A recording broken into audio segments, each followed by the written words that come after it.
Den Ascher Galgebirch ass eng beleeften Attraktion fir groser Klang. Vicky an Katrin hunn Isch Motto higeholl, fir se klengen Ableg an d Welt vun den Déieren ze ginn. Mi hunn am Ann Meiers geschwaart wat responsabel vum Déirepark ass. Hat huet es erklärt, wat den hei alles ka gesinn an erliewen. Wieviel Déiere sinn eigentlech hei ënnerbrucht? Et sinn 100 Déieren ongeféier, also verhéiert immer bëssen si 25 Zuchten.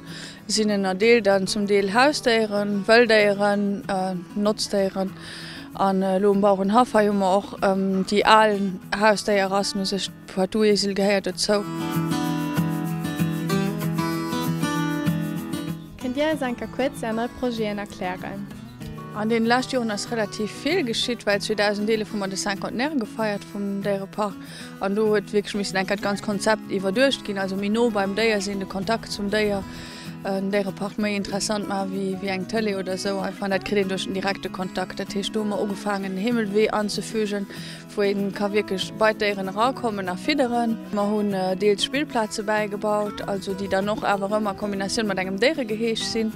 Und dann hat man mir große Projekt de pädagogische Bauernhaft, wo Projekt von der Hippopädagogik lebt, wo Einzelaktivitäten regelmäßig sind. Den größten Projekt also sech Baumhäuser, wo man am Gange sind nach mat bauen, da ist der Kaffee schon fertig und die nach 3 Übernüchtungsbaumhäuser gebaut.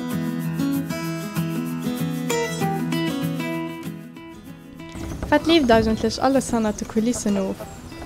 Tab da ich das natürlich, dass der Park immer proper ist, dass die Stall gut proper sind, dass deren in der Halle sind, also im normalen Entretien, die kriegen ihren Hofschmart, all die Sachen zu organisieren. Dann haben wir noch ein deren Training, wo wir seit 2 Jahren die Equipe formieren, einfach für das ein Alltag an der Gefangenschaft, wo sie aber trotzdem leben, nicht so langweilig geht.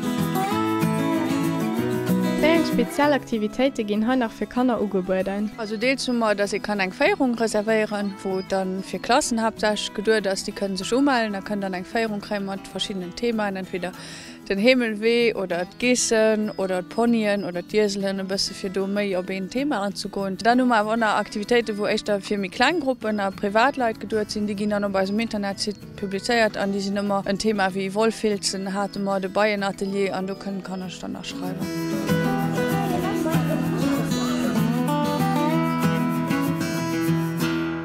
Déirepark ist einfach immer op, also das ein öffentlicher Park, der keine Zeiten hat, wo man eine Barriere rundherum machen. Und ja, die Leute können also immer kommen.